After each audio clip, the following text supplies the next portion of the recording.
In this video, I'm going to show you how you can easily remove your YouTube account from other devices. Be sure to watch the video to the very end so you don't make any mistakes. Let's get started, guys. And the first of you need to open up YouTube app.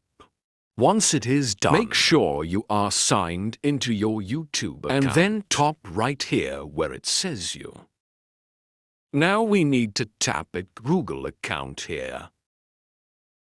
Then we'll be taken to our Google account settings, where first off we need to drag this toolbar a bit and you'll be fine.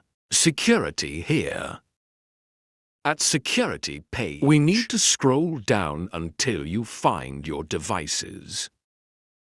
And then just stop at Manage All Devices. That's where we can easily find all the devices where our YouTube account is currently signed in. And then we can scroll down and up. And once you find a device we would like to sign out our YouTube account from, all we have to do is just enter it. And then somewhere here you will find the sign out button. And now I'm gonna tap on it. And then to confirm it we need to hit right here.